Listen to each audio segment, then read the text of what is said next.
Numa fria manhã de fevereiro de 2021, funcionários da escola Sharon Public School, na cidade de Canton, Massachusetts, notaram algo estranho.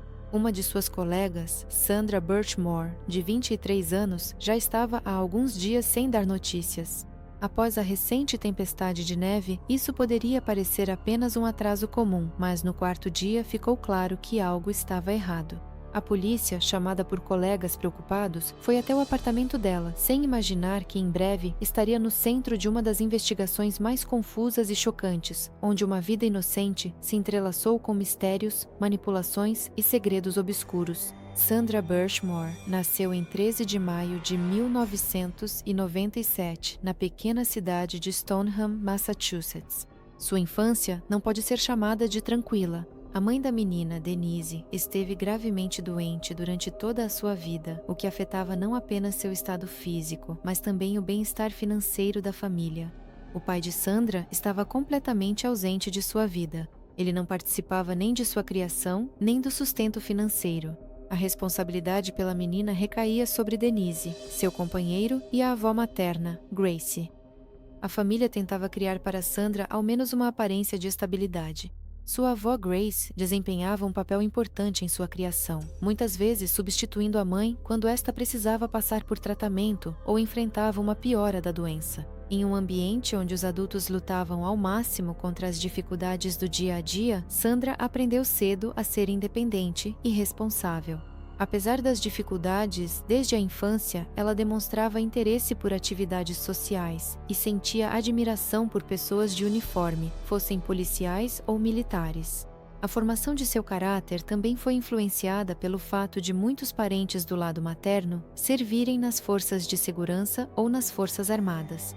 Foi esse ambiente que ajudou Sandra a desenvolver um forte respeito pela lei e o desejo de fazer parte de algo maior. Seu interesse pelo trabalho policial surgiu pela primeira vez aos 7 anos, quando foi inscrita no programa Respeito. Essa era uma iniciativa voltada para o desenvolvimento do senso de responsabilidade cívica, habilidades de comunicação e respeito ao próximo nas crianças. Foi lá que ela começou a interagir com representantes da polícia pela primeira vez, o que fortaleceu ainda mais seu desejo de seguir essa carreira. Aos 12 anos, Sandra ingressou no programa Police Explorers.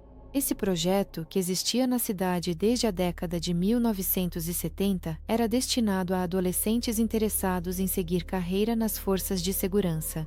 Aqui, sob a orientação de policiais experientes, os participantes aprendiam os fundamentos do trabalho policial, regras de segurança e estratégias de comportamento em situações de emergência. Sandra participou do programa desde 2010 até 2016, demonstrando um alto nível de dedicação. Seus entes queridos lembravam como ela levava seus estudos a sério e quanto tempo dedicava à realização das tarefas. Isso não era apenas um capricho.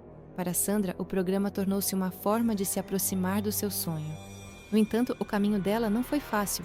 Em 2016, aos 19 anos, Sandra perdeu sua mãe Denise, o que foi um golpe muito forte para ela. Após a morte da mãe, a tia de Sandra, irmã de Denise, assumiu os cuidados com a jovem. A morte de um ente querido coincidiu com o fim do programa Police Explorers, o que deixou uma marca profunda na vida de Sandra. Seus sonhos de uma carreira nas forças de segurança foram gradualmente ficando em segundo plano, dando lugar a outros desafios da vida. Após terminar a escola, Sandra buscava seu caminho. Ela se matriculou em cursos preparatórios para ingressar na faculdade, onde planejava estudar enfermagem. Apesar do novo rumo em sua vida, seu apego infantil à cultura policial permanecia forte, e o vínculo com as pessoas do programa Police Explorers foi mantido por muitos anos. As dificuldades da vida e as perdas precoces não quebraram Sandra, mas a deixaram vulnerável a manipulações. A influência do ambiente e a luta constante contra as dificuldades moldaram seu caráter e ambições, mas também a levaram a buscar apoio e compreensão naqueles que lhe pareciam autoridades.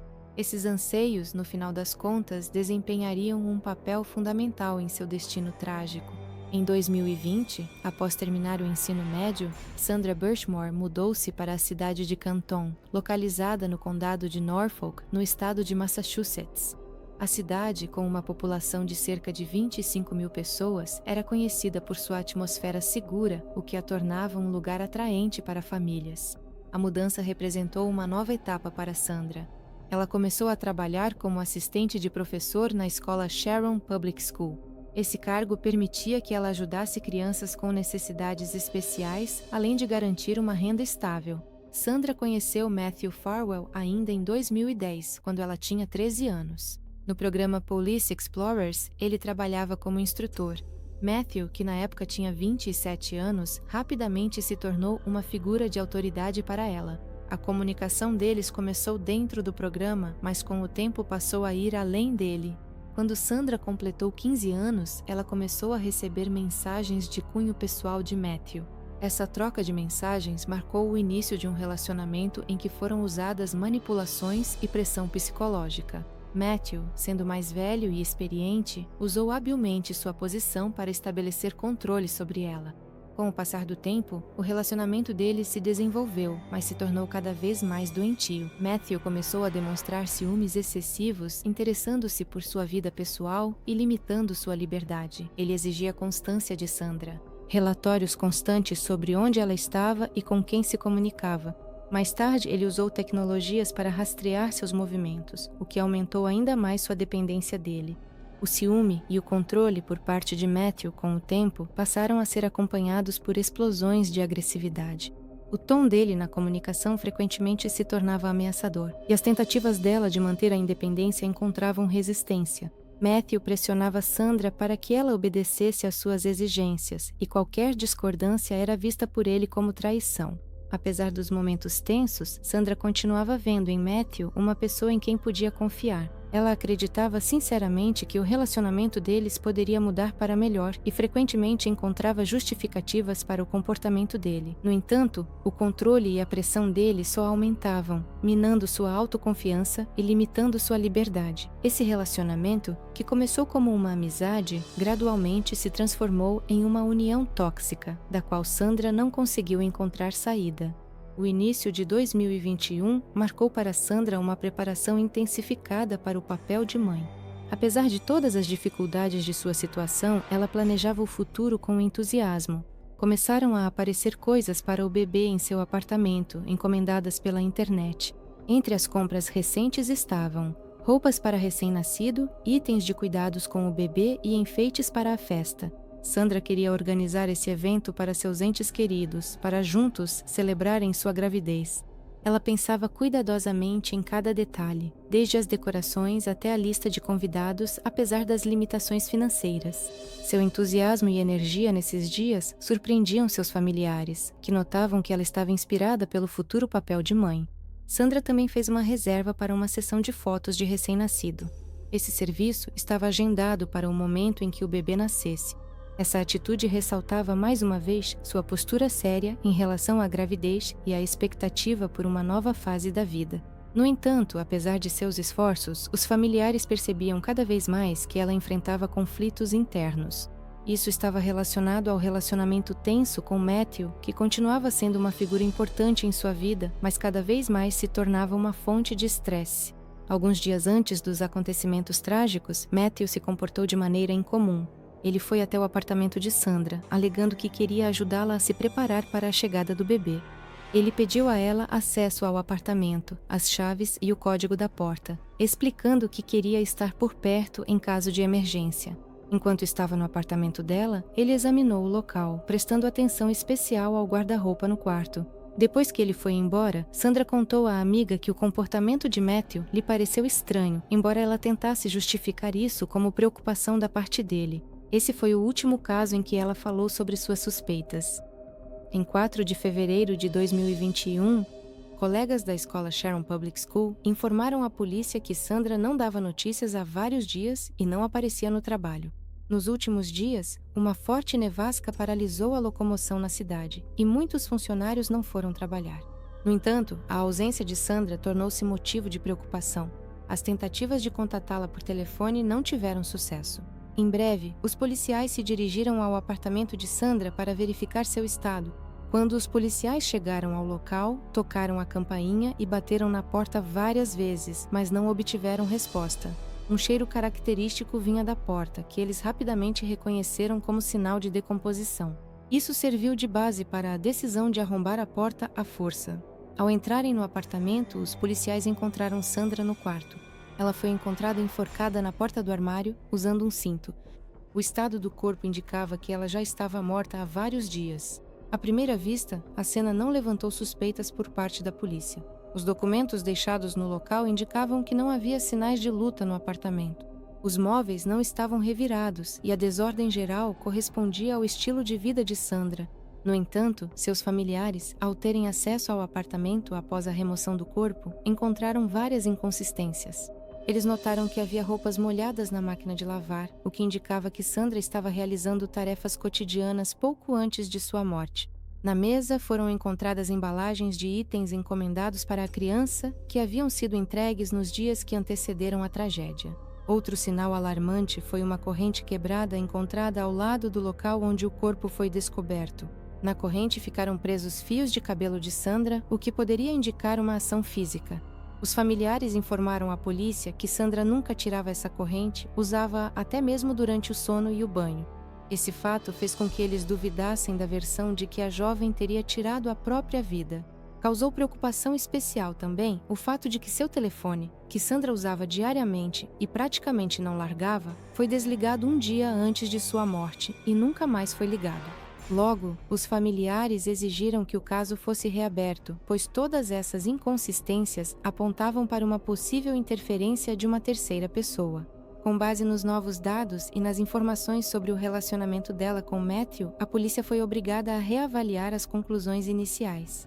O comportamento de Matthew nos últimos dias, seus pedidos de acesso ao apartamento e o comportamento estranho durante a última visita tornaram-se base para novas perguntas. Esses acontecimentos marcaram o início de uma investigação que deveria esclarecer o que exatamente aconteceu no apartamento de Sandra naqueles dias fatídicos. As últimas ações registradas de Sandra datam da noite de 1º de fevereiro de 2021.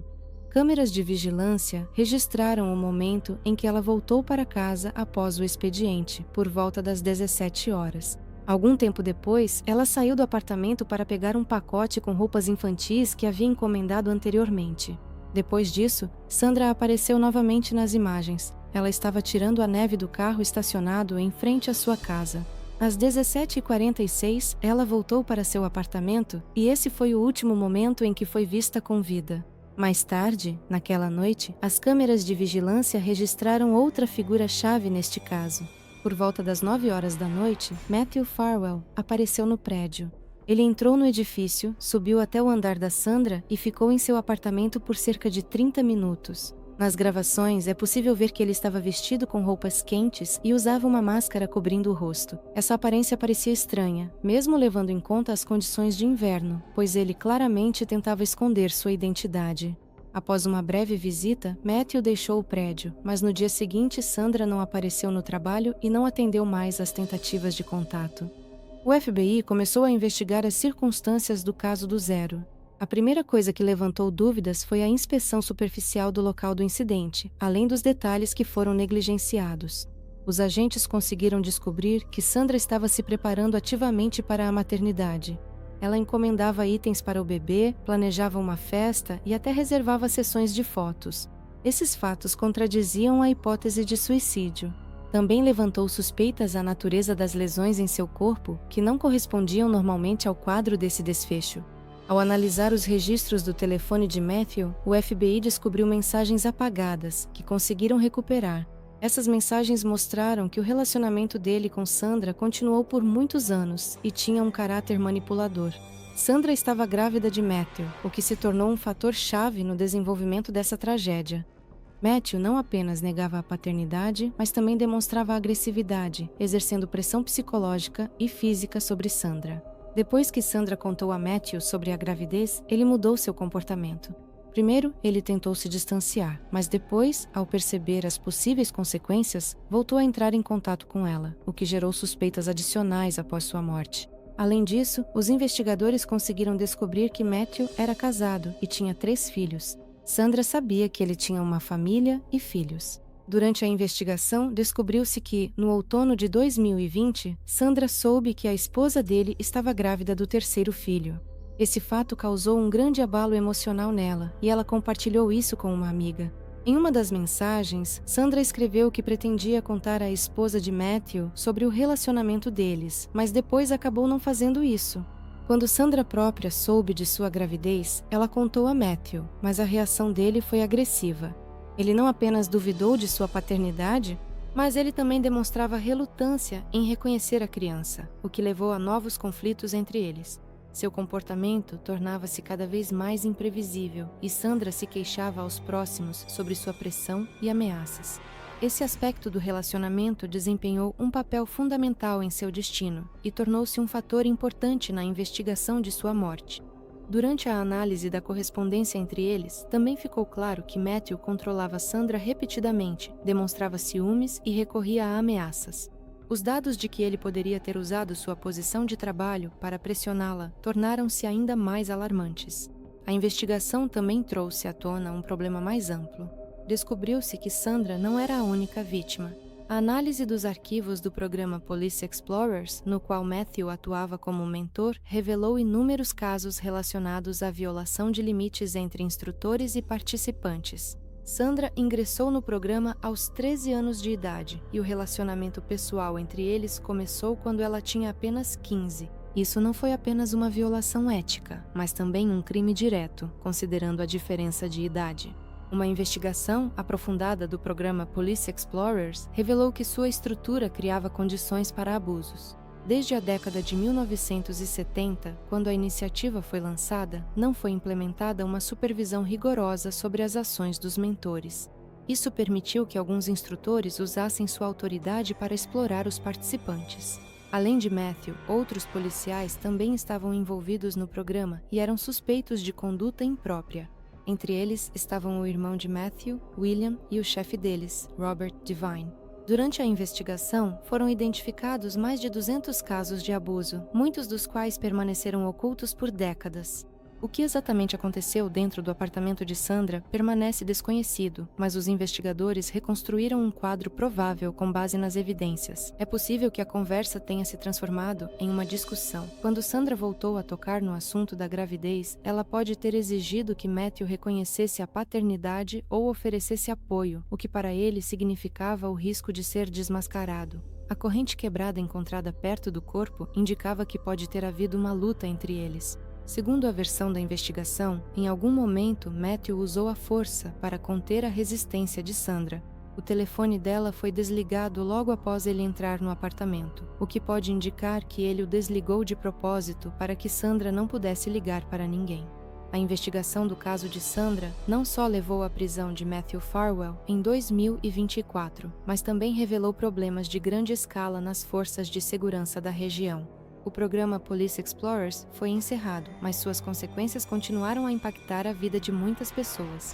Este caso serviu como um alerta para a necessidade de revisar a abordagem de controle sobre a interação entre mentores adultos, com adolescentes em iniciativas semelhantes. As acusações contra Matthew foram o ápice de uma longa investigação iniciada após a morte de Sandra.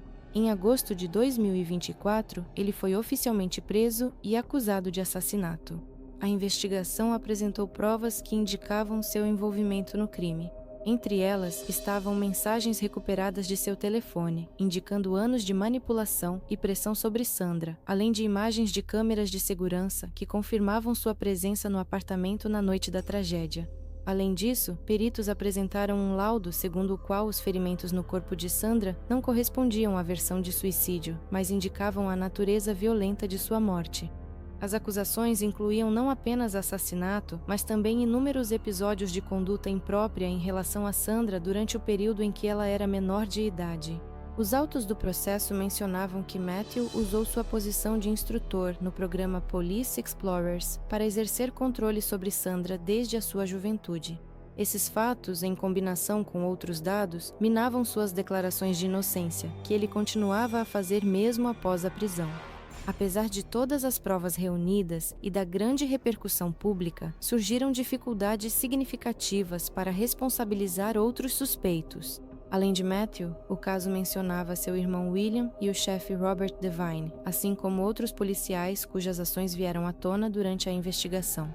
Embora tenham sido comprovados fatos de conduta imprópria por parte deles, a maioria não foi formalmente acusada. Isso foi explicado pela falta de provas diretas ou pela relutância das autoridades em submeter o sistema interno a uma análise mais profunda. No início de 2025, o processo judicial contra Matthew continuava. Segundo a acusação, após Sandra ter sido estrangulada, o criminoso simulou que ela havia tirado a própria vida, pendurando seu corpo na porta do armário. No entanto, os peritos notaram a ausência de outros sinais característicos de enforcamento, como hemorragia nos olhos e inchaço no rosto, o que favorece a versão de estrangulamento direto antes da encenação. Se sua culpa for comprovada, Matthew enfrenta a punição mais severa, incluindo a possibilidade de pena de morte. O caso de Sandra Birchmore tornou-se não apenas uma tragédia pessoal, mas também um símbolo da necessidade de mudanças sistêmicas nas forças de segurança e de maior controle sobre programas que envolvem o trabalho com categorias vulneráveis da população. A memória de Sandra continua viva através dos esforços de seus familiares e ativistas, que lutam por justiça e mudanças.